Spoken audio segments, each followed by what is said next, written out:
All right, our tour stop for Golf.com takes us to the Masters, golf's first major championship of the year. And one guy who's had a lot of success recently at Augusta National is Cameron Smith, and he joins us now. Cameron, you're heading back to Augusta just 5 months after November Masters in 2020.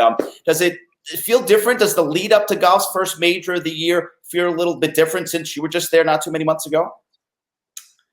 Yeah, I think so. I think last year everyone was kind of in a bit of rhythm, I guess. Obviously we had the playoffs and then that busy fall schedule that everyone plays now as well. So it is a little bit different. I feel like there's a lot of guys that have had, like I know for myself, a couple of weeks on and a week off. But nonetheless, I'm sure everyone's excited to get back there. You obviously had the runner-up finish to Dustin Johnson last year at the Masters in November. You became the first golfer ever to have 4 rounds in the 60s at the Masters. What was it that clicked so well for you that week that led to your play?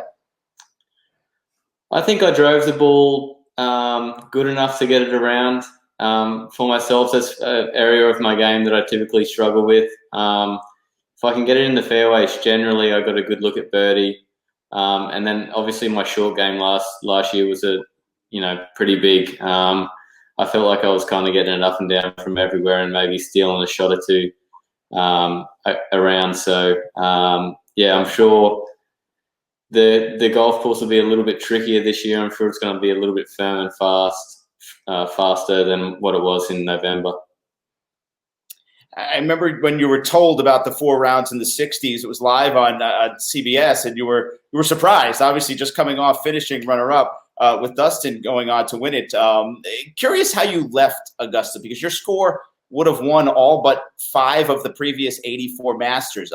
Did you leave frustrated from Augusta that you ran into Dustin Johnson's historic performance, or were you happy and satisfied with the way you played?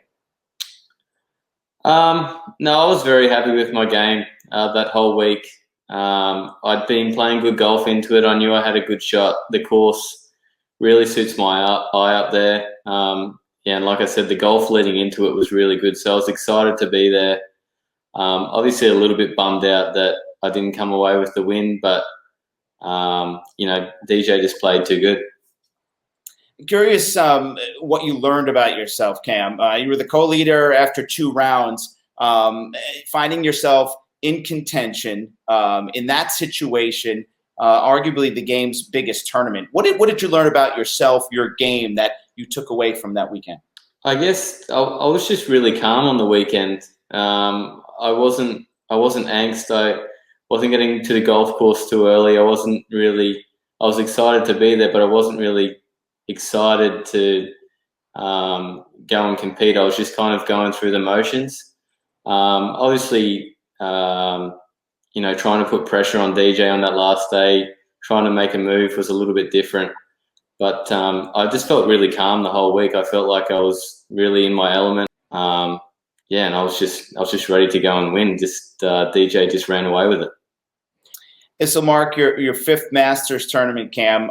Can you give us a glimpse of what it's like to be a player at the Masters? Have you had that pinch yourself type of moment over the years, either in the locker room or the grill room, that you've thought to yourself, wow, this is a bit surreal? Yeah, it's pretty crazy. Those first couple of years, that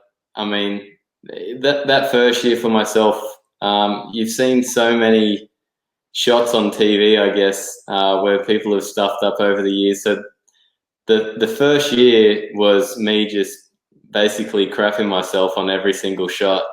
And because I've seen so many mistakes.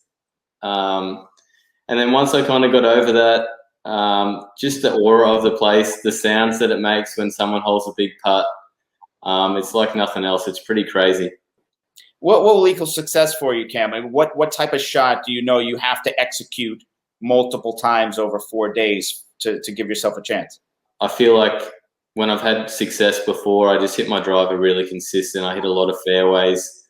I feel like the rest of the game is pretty good from there. What was up with the mullet? Are you still growing it out? What's the plan? Oh, there it is. Okay. Um, I really don't know. My girlfriend at the moment, she absolutely hates it. But I like it. It's just something different. I mean, there's a lot of rugby league boys at home doing it. That kind of started it for me, I guess. I was like, oh, they're doing it, so I'll give it a crack. And it just kind of grown on me. I just like it. I said to Jordan that I'd cut it off after my next win. So she's waiting for a win. Wow. So that could happen. I mean, if you win the Masters, green jacket, mullet's coming right off. Yeah, I'd do that for her. That's how much I love her.